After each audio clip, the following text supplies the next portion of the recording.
Throughout our history, one creature above all others has haunted our imagination. On land and in the air, the dragon has left its mark in the folklore of our ancestors. But what if these fantastic stories were more than myth? What if the legends were true?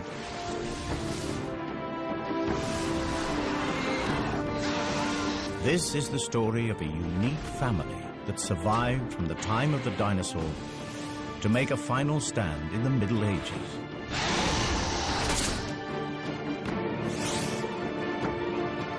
A scientific exploration of a remarkable species. This is the natural history of the most extraordinary creature that never existed.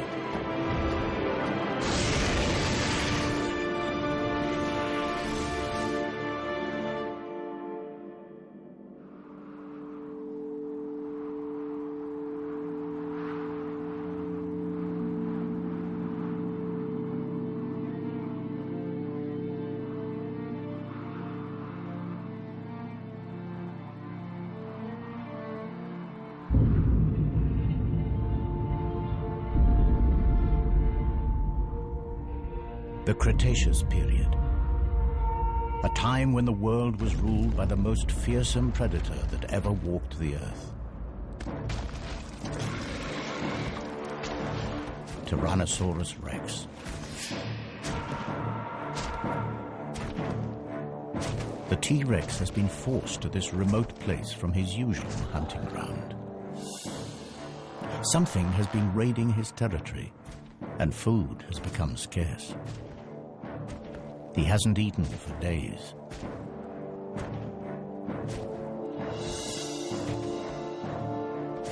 At last, a potential kill. But the T-Rex is cautious. He has never seen a creature like this before.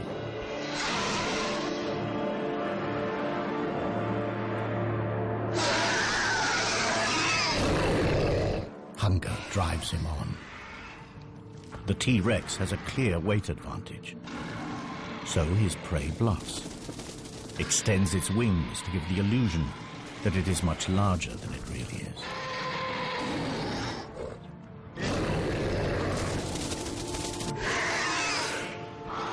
But the T-Rex isn't buying it. So the creature tries a different tack.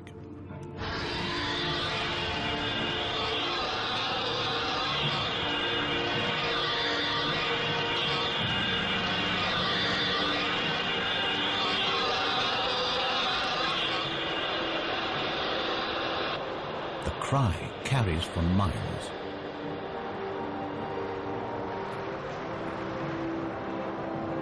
To this predator's sensitive ears, the sound is incredibly painful. But the T-Rex is still not deterred.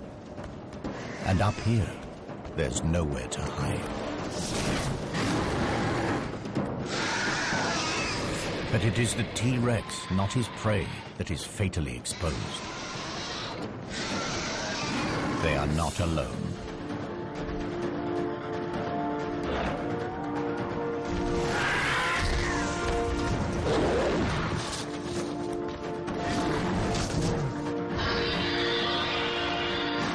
This is an adult female, a fully grown prehistoric dragon. This is her territory and she's protecting her son.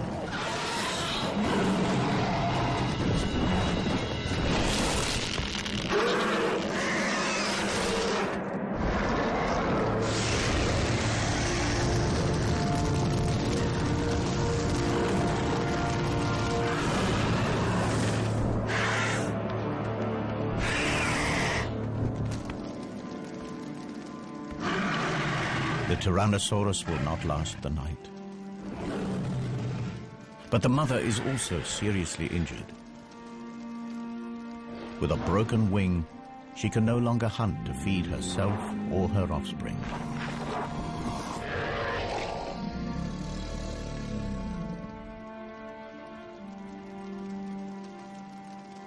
But 65 million years from now, the T-Rex's skull will inspire a theory in the mind of a brilliant young paleontologist.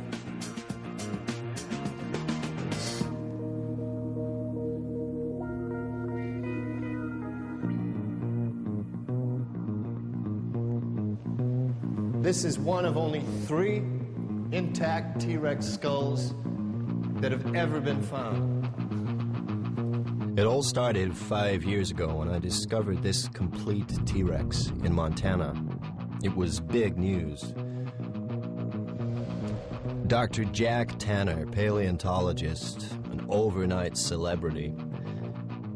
But then I blew it. I proposed the existence of an impossible creature. You see, my T-Rex skull was damaged in a very specific way. To me, the injuries were evidence of an attack by a predator unlike anything known to science. The evidence was undeniable. So I tried to get others to see things my way. The nature of these marks suggests that this skull was punctured by 3 sharp objects in an arc. It's a talon formation. But I don't believe that these puncture wounds actually killed the Rex. The real death blow is here. See? Symmetrical deposits of carbon down both sides of the skull. These are scorch marks. Precise. Aimed. Perhaps my childhood obsession had clouded my thinking. You see, as a kid, I was mad about dragons. Dragons from the high seas, flying dragons from Greenland, fire-breathing dragons from Europe. And here's the thing that got me. These myths came from all over the world, right? From cultures that could never have met. And yet from the Andes to the Himalayas, you could hear stories of dragons. How? Here's a kid's best guess, because the stories were real. Last week, guess what? Out of nowhere, the Dragon Man is thrown a lifeline, another find. Not Montana this time, but on a Romanian mountain.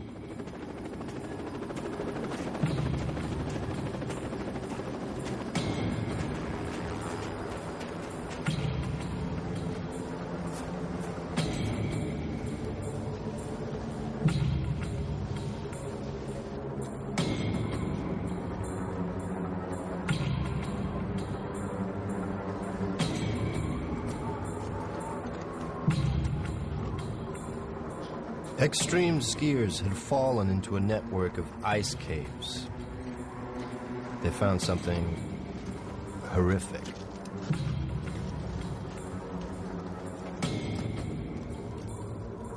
A body, and he wasn't wearing the latest lightweight thermals. It was ancient. There's nothing the police could do with a 15th century corpse. This was a case for historians, not detectives. But police being police, they couldn't resist a nose around. They uncovered a medieval crime scene. A massacre.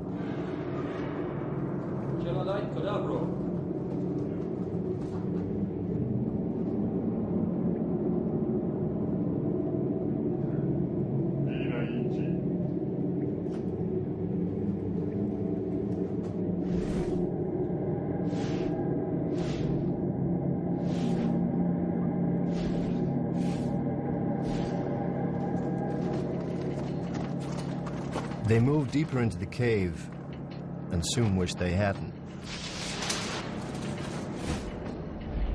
Now, I don't know the Romanian word for dragon, but someone said it.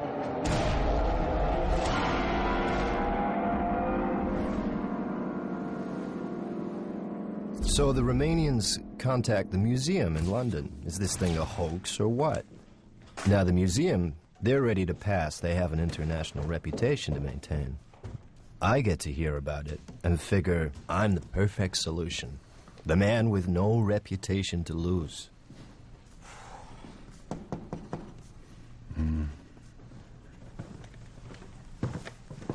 Have you seen the pictures? Every head of department has seen the pictures. And? Well, the museum's been formally asked by the Romanian authorities, in the strictest confidence, to help with this find. It's got them in quite a state. They don't know what they've got, and neither do we. Can I go? On the museum's behalf?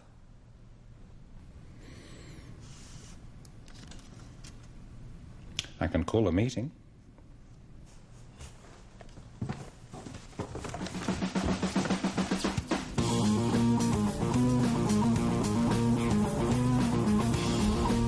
So here I am, with two of the museum's rising stars who see me as a bad career move. We've got strict orders. If this thing's of any interest, get it shipped back to London. If it's a hoax, make our excuses and leave. If news gets out, I'm the fall guy. Either way, I lose. Unless, by one chance in a million, it's not a hoax. Maybe then I get my reputation back.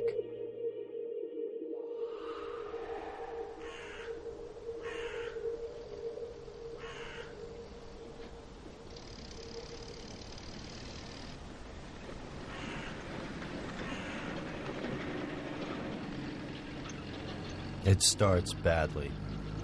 They've moved everything off of the mountain. Who knows what evidence might have been disturbed?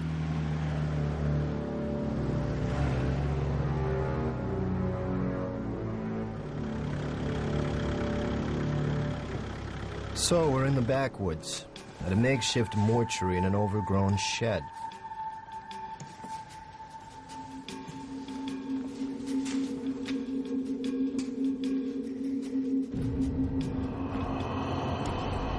The official word is the bodies have been blackened by ice, but I wonder.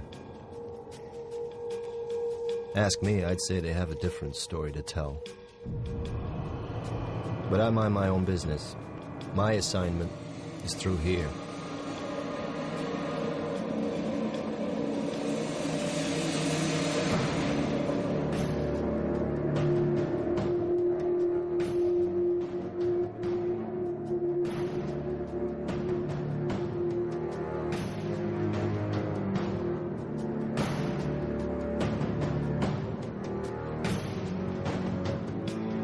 Nobody said anything about a whole carcass. It's massive. I can see why the Romanians were cagey. I should be too, if I had any sense. This has got to be a hoax. Hasn't it?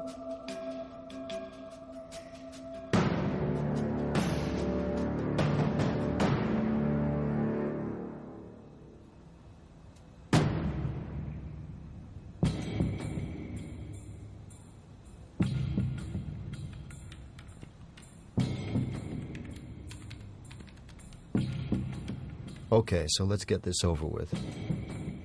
12:05 p.m., June 25th. Dr. Tanner and team have forced to begin an immediate examination of an unidentified animal. The skin looks real enough.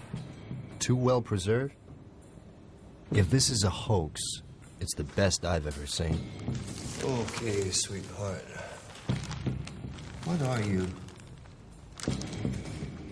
The hide is scaly. It has a tail. Now, both suggest that this is some sort of reptile, and yet there are two limbs visible ending with what appear to be talons.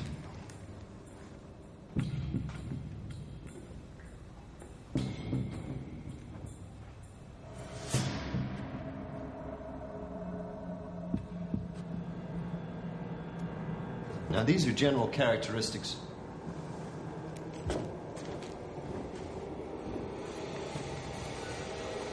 Characteristics of powered flight.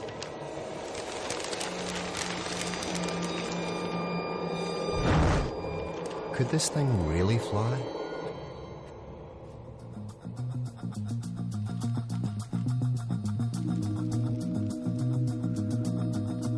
It's too heavy for these small wings. They couldn't create nearly enough lift to get its carcass off the ground. You see, to fly, you have to obey the laws of physics. There is a relationship between weight, power, and wingspan. Wing measurements give us a wingspan under 20 feet. It's not enough. This creature looks built to fly. It's got all the parts, but at the moment they just don't add up. Estimated weight? I'm guessing 900 pounds, maybe 950. He's not going to like this. Don't tell me. The wing-to-weight ratio is way out. Couldn't fly, right? It's too heavy. A creature with wings that can't fly. That spells trouble. 2 weeks have passed since his mother saved him from the T-Rex, and the young dragon is in trouble. His mother is dead. The injury to her wing proved fatal. He cannot fly, and with no one to hunt for him, he too will die. The smell from his mother's carcass is attracting scavengers. For the moment, they're just pterosaurs. But who knows what other creatures may pick up the scent. This dragon lost his mother at a critical moment. Somehow, he has to teach himself to fly before it's too late. And if he does get airborne, it will be thanks to one of nature's most astonishing feats of engineering. This just gets stranger by the minute. Internal scans show a massive heart. That's typical of flying creatures. Those chest muscles would need large quantities of oxygen-rich blood. Your bones are perfectly designed for flight, too. The internal structure is very specialized. It's honeycombed. You see this lightweight structure in bird skeletons. Their bones are strong, but still light enough for flight.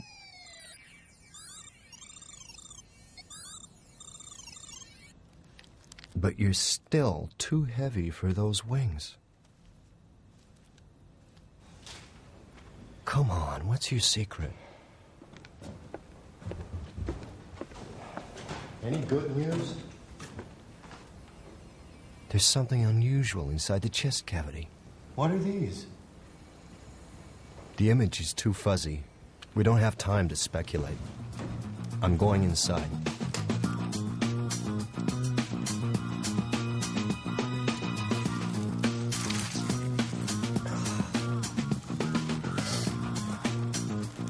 The plot thickens. A second pair of lungs? But there's no internal structure. Bladders, maybe? They must have held something. You pass me a syringe, please?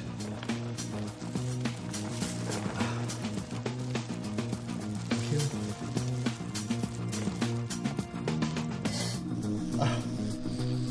It's gas. Analysis, please.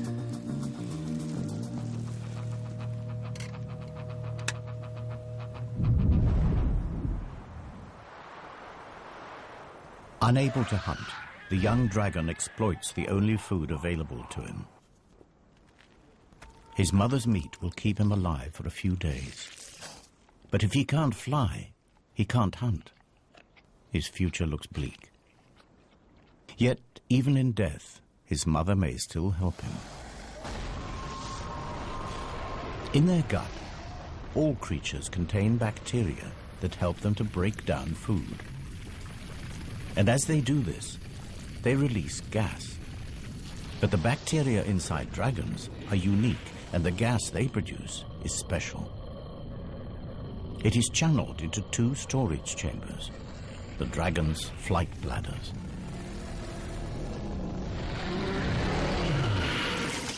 Alongside the super light skeleton, these bladders provide the key to flight, provided you know how to use them.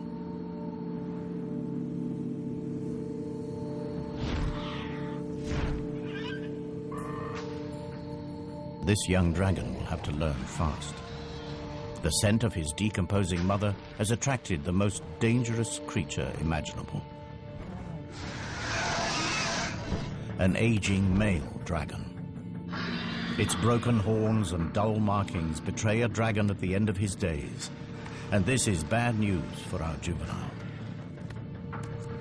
Continuous battles over territory mean that most males never reach old age. But this dragon is still around. He's a survivor, and he's hungry.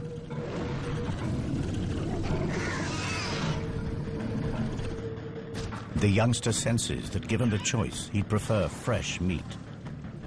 And this time, his mother isn't there to save him. His only hope is to take to the air.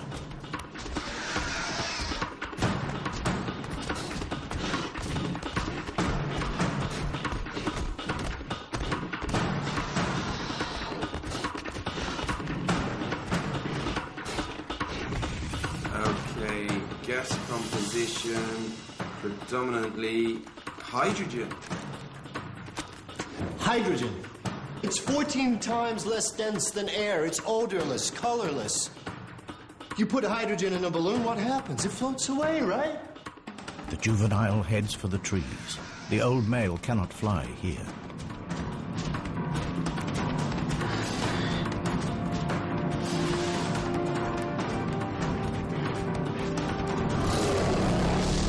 Inside, the young dragon's body is working overtime. Heart beating, muscles pumping, and hydrogen is collecting at a phenomenal rate.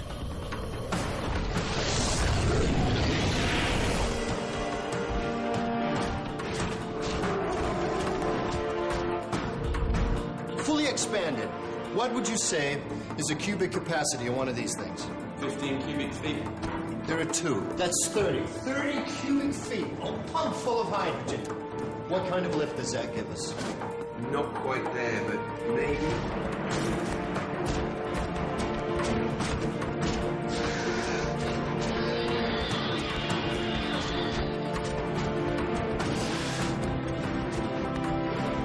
The youngster's flight bladders are now full, but crucially, so is his stomach. The undigested meat is weighing him down. Just in time, instinct takes over. He empties his stomach and spreads his wings.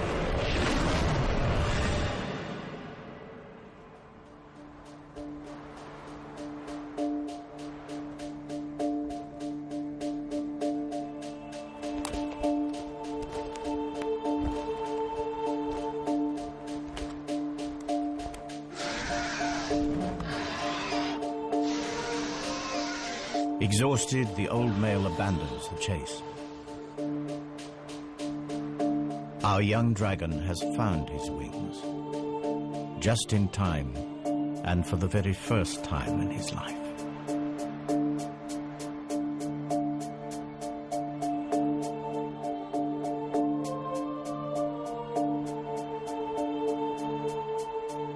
Analysis suggests it's to be confirmed that maybe, just maybe, this creature could fly. This is no hoax. This thing is for real. A gigantic flying lizard. Too much to expect that you could breathe fire, too.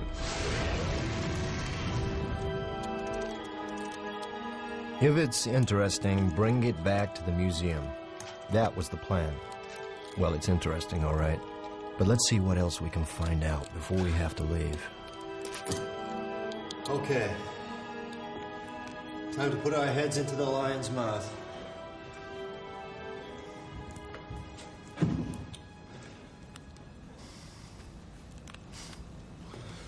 Was clearly a carnivore, a formidable predator. What's going on here? You've got incisors for ripping meat, and molars, grinding teeth. Stingrays have the same kind of teeth for crunching rock-hard shells. What would a meat-eating predator want with teeth like these?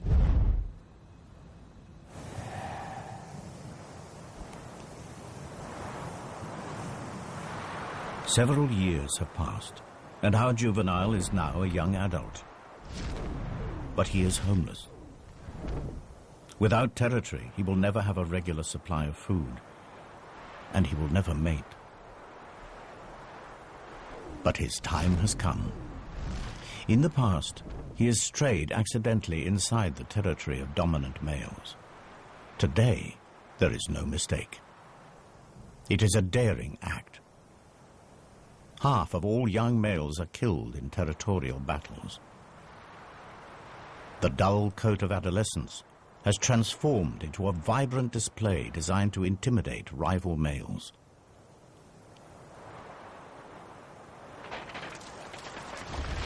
But before he makes himself known, he takes on stores of a rare and valuable mineral found at the heart of every dragon territory. He is preparing for the fight of his life. And these rocks will hold the key.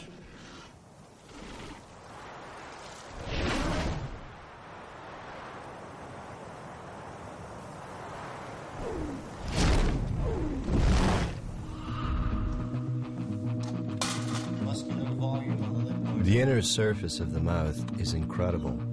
It's almost armor-plated. Now this is something I've definitely seen before. A fleshy valve at the back of the throat. This flap is very similar to the false palates found in crocodile throats. Crocs use it to stop their lungs from flooding while holding prey underwater. It's a very distinctive shape, and come to think of it, I think I've seen fossils of this somewhere. This is a highly specialized structure. Can you scout the excavations and dig sites, museums, see if anything like this bone has popped up anywhere else? Or maybe it's an adaptation. Maybe it wasn't used to prevent water flooding the lungs. Maybe it's to prevent a backdraft of fire from burning the throat. Boy, when you say it out loud, does it sound lame. It doesn't look like fire ever came out of this creature's mouth. There's no carbonized food residue, no signs of charring whatsoever. It's as if all the tools are here, they just haven't been used. Perhaps it didn't breathe fire at all. Well, maybe you're right.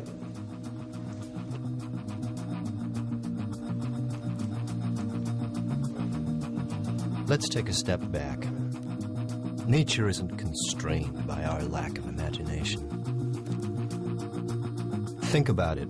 The natural world is full of bizarre creatures that have the most extraordinary weapons, tongues like spears, colors that change, and shapes, lassos even, but a creature that breathes fire? Bear with me. Meet the bombardier beetle. Now, when this guy gets angry, he fires out liquid at a temperature of over 200 degrees Fahrenheit. Now, how's he do it? By pumping a liquid fuel into a reaction chamber where a catalyst ignites it. The exploding chemicals have nowhere to go but out. And with a bang! Now, is that how dragons did it?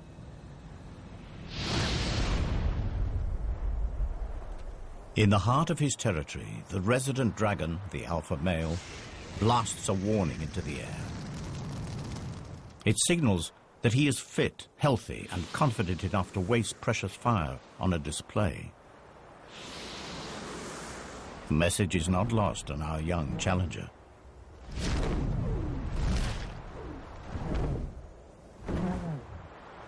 If he has any chance at all of winning this duel, he must be at his very best, because the stakes are high. With territory comes not only a guaranteed supply of food, but the one thing every young male needs if he is to leave his mark on the next generation: females.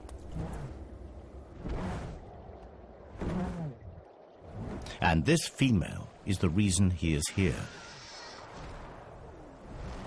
She's in season, and for just 1 month will breed with the alpha male. He's killed for her before, and he'll do it again.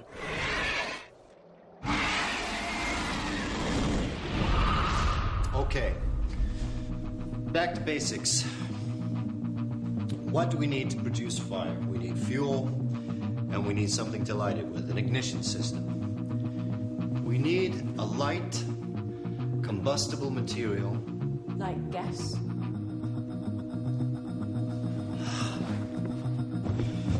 Now, what did you say was in these things? Hydrogen and methane?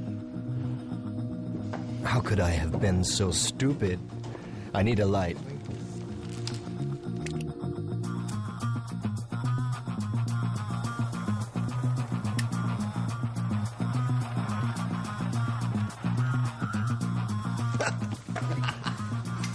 It's hydrogen and methane. Both combustible gases, both lighter than air.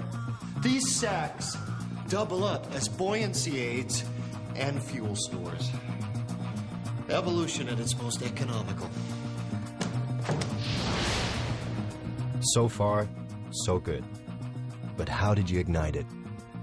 Can I take a sample, please?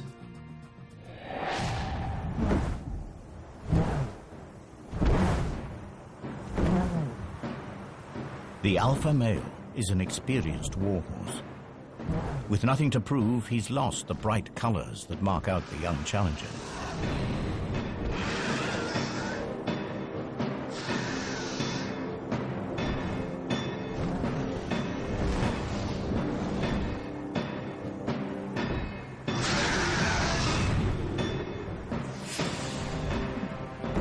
Experience tells immediately. The alpha male catches our youngster with his first strike. Instinctively, the young dragon heads for cover. The cold, damp clouds will also dull the pain. But the alpha male is not without his problems. These dogfights are calculated affairs. The hydrogen in his fuel tanks also has to keep him airborne. Every blast of flame reduces his mobility.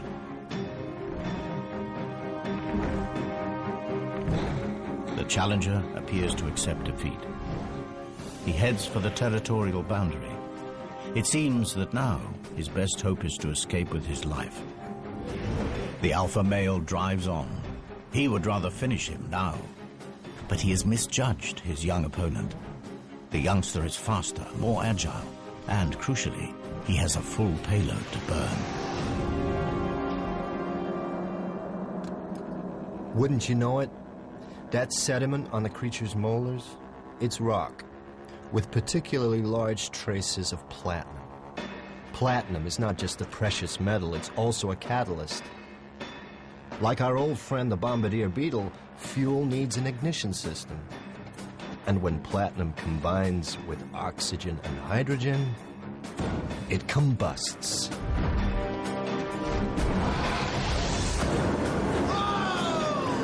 It produces fire.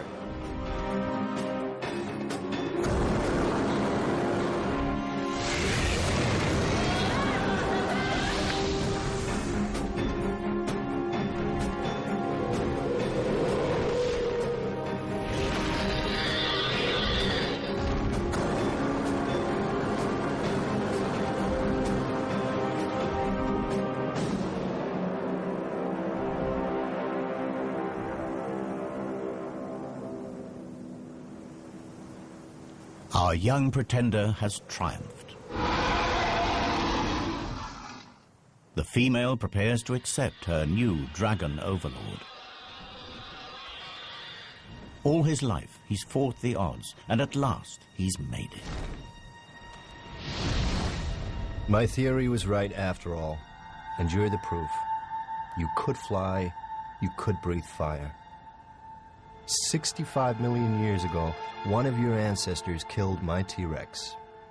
So how did your ancestors survive when the dinosaurs didn't?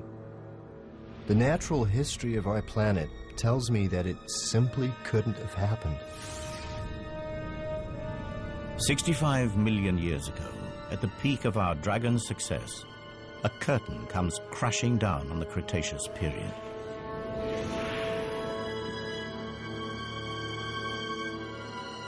A meteorite the size of Mount Everest smashes into the planet. Known as the KT event, it wipes out nearly all life on Earth.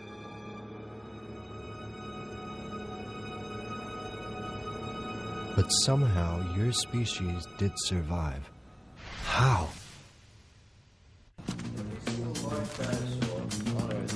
If the KT meteorite finished off the dinosaurs, how did a giant species like yours survive? Let's think straight. What other large creatures survived KT? Sharks, skates, rays, turtles, coelacanths, amongst others. And all have in common? Their marine life. And crocodiles, too. Crocodiles. The false palate is found in crocodiles. Raised nostrils, suggesting a creature that could hold its prey in its jaws and breathe while completely submerged in water. But this creature didn't swim, it flew. It has wings and talons, not webbed feet, suggesting the palate must be an evolutionary relic. Somewhere in the dim and distant past, this creature's ancestors lived in water. You swam from extinction.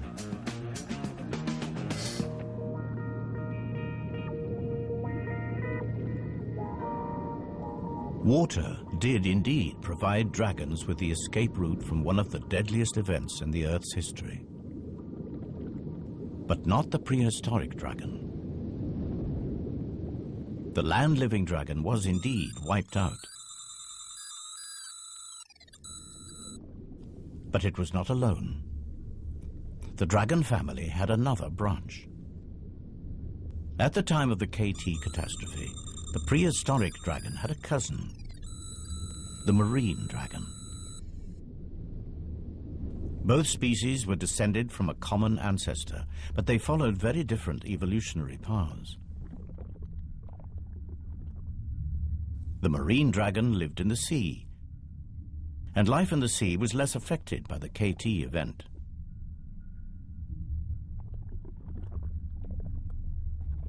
As they evolved, their flight bladders became swim bladders. Their large wings reduced to become fins, and their powerful tails became rudders. Marine dragons thrived.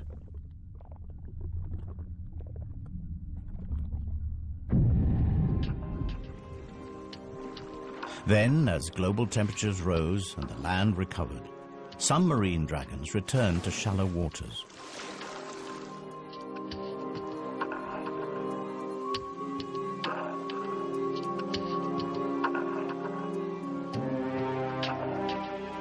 Through estuaries and rivers, they eventually made their first tentative steps back onto land.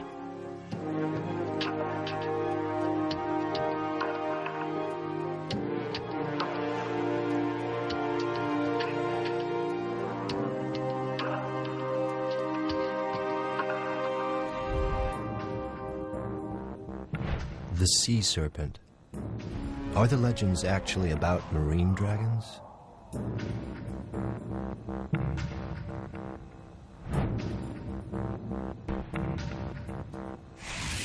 That false palate, guess what? Looks like it's turned up at a dig site. This could be our missing link. Well, what kind of environment are we talking about? Forest. What kind of forest? Bamboo.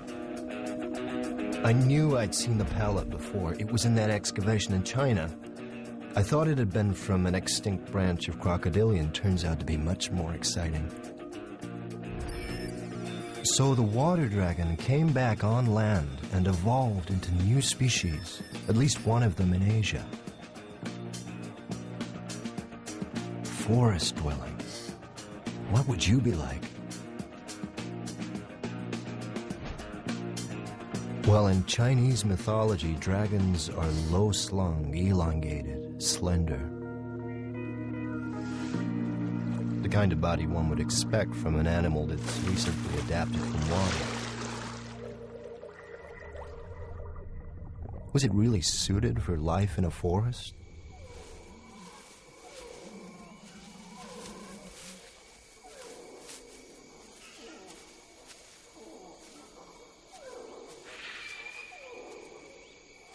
The dragons that return to land discover that the prehistoric world has changed. The era of the dinosaur is over, and a new order of animals has risen up to fill the void. Mammals. And mammals provide plentiful food for dragons. The trick is to catch them.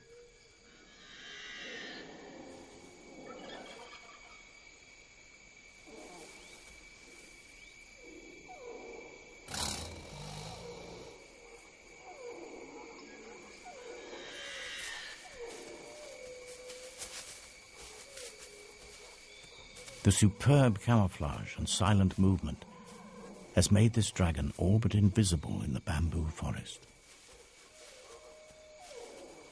The wings on this dragon are too small for flight, but the flight bladders provide gentle lift and allow her to glide silently across the forest floor. The markings on her skin break up her outline in the dappled forest light. And to be sure, this massive relic from the age of the dinosaur has had to develop new tricks. Hunting mammals in this compact environment requires tremendous guile. Small, fast, and agile, mammals have incredibly acute hearing and smell. Alerted, they can disappear in an instant. Positioning herself downwind from her prey, she lies in wait and listens intently.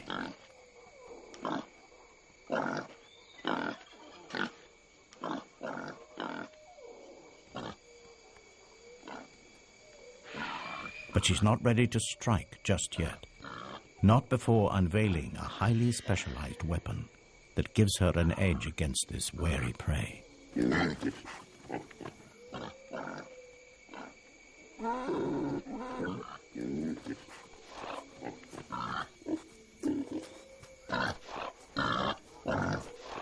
The forest dragon has developed a remarkable behavioral strategy.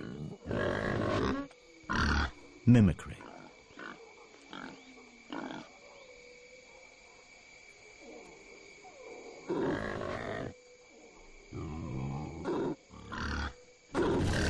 By carefully controlling the flow of gases from her flight bladder, she manipulates her voice and entices her prey.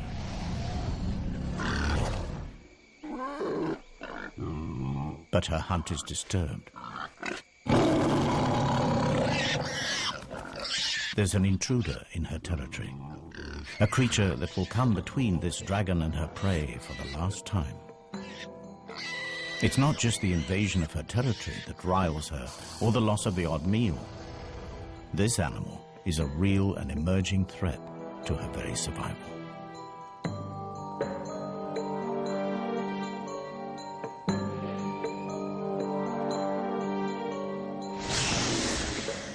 A glide is the best her stunted wings allow. But she has the scent now and is determined to finish things.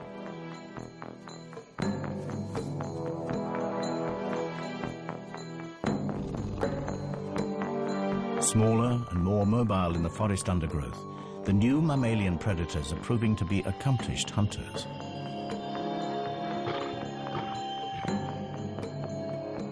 Left alone, these predators will outcompete her for food, and she would starve. She isn't going to let it happen. The dragon closes to striking range. She blends into her surroundings, unseen, but not unheard.